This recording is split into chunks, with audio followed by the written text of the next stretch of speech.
I believe a lot of, as the listeners already know, are big into networking, and I think that networking is all about communication. What about you, though, in your journey in life? Not necessarily just in the professional part, but how important do you think networking has been to you to end up where you are today? I would rank it really, really high. I think building relationship is, I won't say it's an art, but I think maintaining relationship is. Mm. You can build relationship pretty quickly. You can make friends, but how you keep those friendships alive in a longer run tells a lot about a person. And that's what I did. I did build really strong professional and personal network, which helped me grow. Because every time I need any advice, I can just step on someone's shoulder and I know I got really good rapport build up with this person and he will give me the right advice. And that right advice is gold. Because, sometimes you could see something, but the other person has got a different picture of that.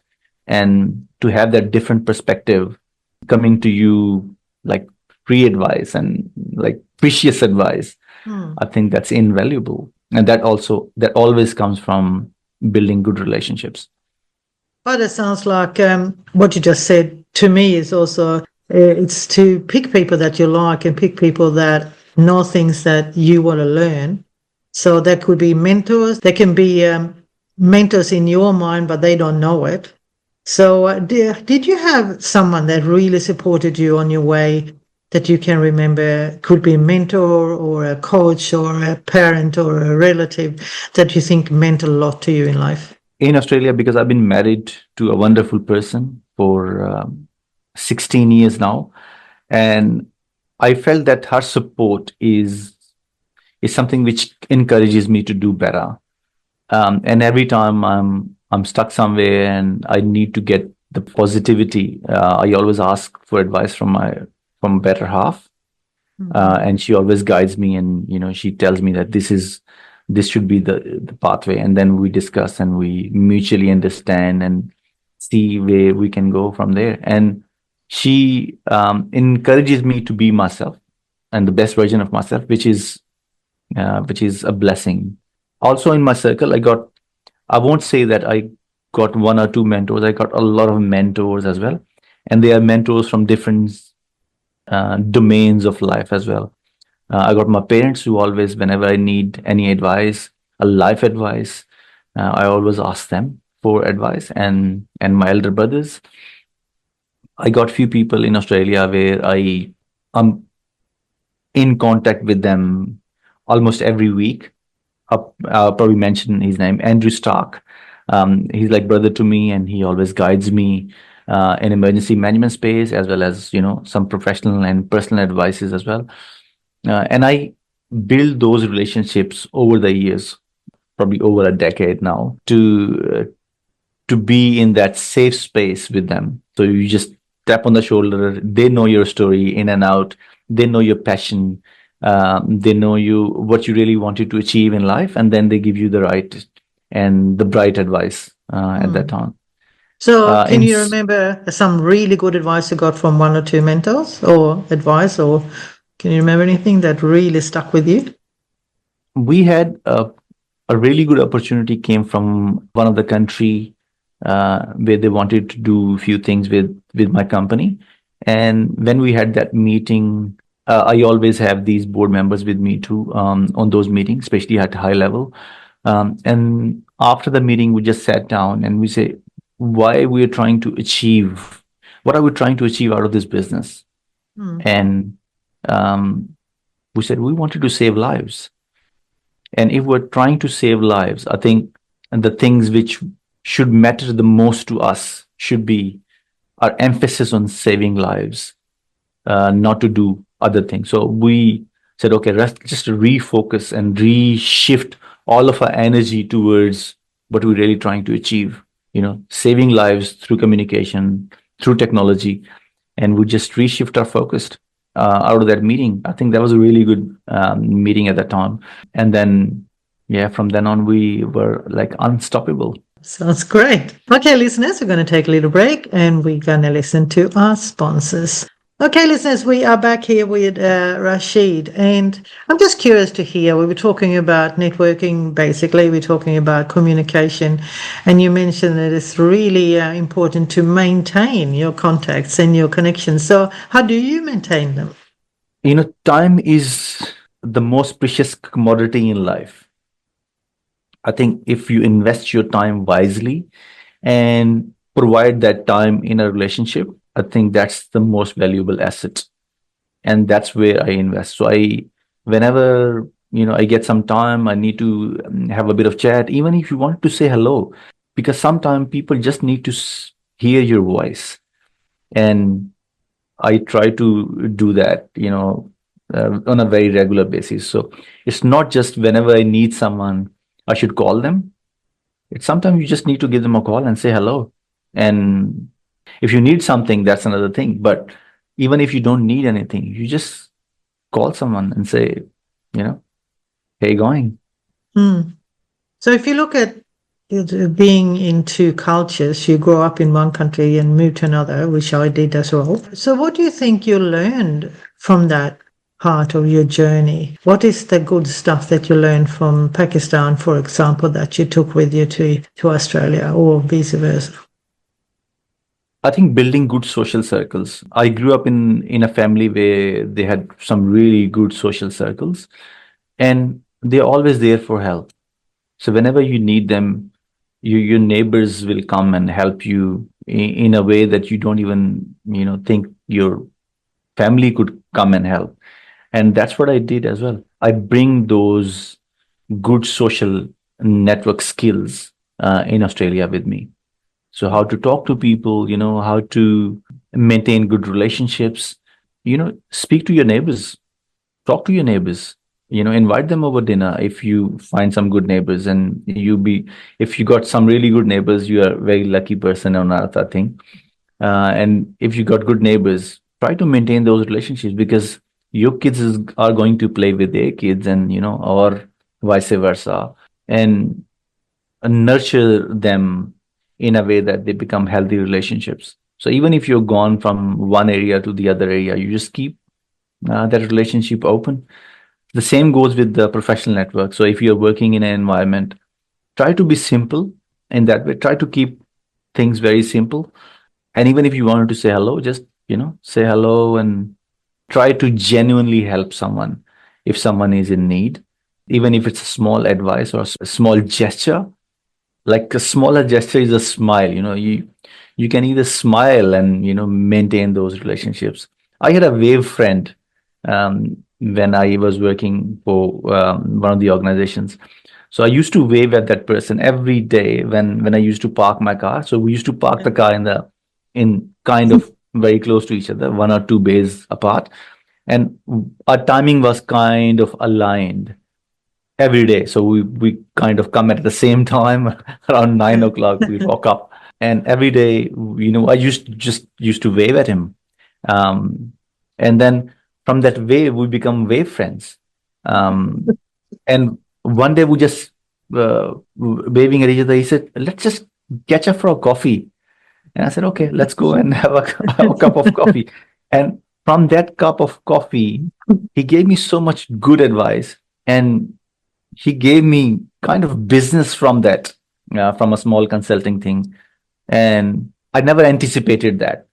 It just because I had that simpler version of that wave without getting anything in return. And it came, I think, thousandfolds. Wow, that's such a great example. I'm just going to mention, because you say neighbors, I became one of my neighbors that I had. She's now one of my best girlfriends, and she's a really, really, really, really good friend of mine. So, and also what you just said as well, to basically to communicate with people around you. And I was just going to reach out to the listeners to say, if you don't have a family, because you mentioned big social circles, probably big families as well. I don't have a big family at all, basically by my own with 2 kids, and that's it. So it's to do communicate with the community. A family doesn't have to be blood all the time. So that's a very good advice. if there are people out there that listening and they thinking, oh my God, I don't know how to talk to people, and I feel uncomfortable. Go and talk to my neighbour, and I've been a neighbour for him for 5 years. I haven't said hi yet. So, what do you say to those people? What advice can you give to them? I think it's different for everybody. A lot of people have got different traits. People have got different. Everyone has some sort of charisma in them. It's just they don't know it yet. I think to and everyone has a different mode of communication. Some people communicate differently. Some people, giving path to someone or giving way to someone is the gesture of saying hello. So everyone is very. So people, we got 8 billion people on Earth, and everyone has got a different style of communication. So whatever suits you best, even if it's a conversation over a coffee. If you're a coffee person, I'm a coffee person. I have coffee today. uh, if you want to have a conversation over a coffee, have it on coffee. If you just wanted to go for a walk with someone and someone is also walking, wave at that person and see where that conversation can go. So it's different for everybody. But I think you need to be open in this world, especially when we got so much social media around us. I probably have 10,000 followers, or maybe on my LinkedIn, I might have 20,000 people following me. But how many people you genuinely know as a person is very, very important. Even if they are 10 people around you and you know them well, I think that's more than enough. Even if you know one person where you can have a safe space with that person and you can talk to them freely without being judged or without being any fear, I think that's an achievement in life. Mm. But what if you do have that fear though, and you go, I don't know what to say, I don't know what to do? What do you think? I mean, look at yourself. Have you always been like that? You always been happy? You always been okay to maybe have a big speech? Or did you have to work on it in somehow? I did have to work on it. When you come to another country, I have been raised in another language. I always spoke another language at home. And when I came to Australia, English become the language I speak now and communicate in. But I always had to think in my mind. I always had that fear when I started talking to people that, maybe my communication skills might not be at that point, or maybe I'm unable to communicate to them at that level. But that also comes from that urge to understand and learn to understand people rather than learn to just for the sake of learning. So if you learn to understand people, I think that's where you can build good connections and good relationships. Yeah. And that's what I did. I learned how they communicate, what is more important to them. Like, is weather a really good topic? Is footy a really good topic? Is soccer a really good topic? So you need to find those common grounds. And for me, cricket, it was cricket. It was cricket, not anymore. No, I love cricket. I still talk to, a lot of friends about cricket, and that becomes your common ground. And even if you're talking about sports, you can always come to that end of that conversation where you started to get a lot more value. Cricket might be a really good start, but that might not be the end of conversation. It could be, but it could end up being knowing the other person a lot better, or knowing where his school was, or what he used to do as a child, or what his interests were. And I think that genuine urge of understanding others gives you really good and deeper relationships. Yeah, I agree with you. Okay, I'm interesting to hear this though, because we're talking about communication, which is what we're doing right now. We're talking to each other, or you can communicate with emails or whatever it is. But looking at today's climate, I'm thinking about AI and quantum computing. What's your view on that? I think they're all helping you understand each other.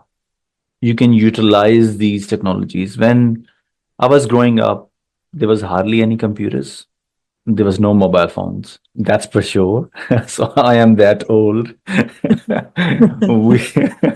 Yeah, we are. So people utilize these things according to communicate better, and maintain good relationships. And that's what we usually do with all the technology. Either at work, there used to be people used to write down letters, and I think you might remember those typewriters where people used to Oh, write, yeah. do the I hated typing and them. stuff.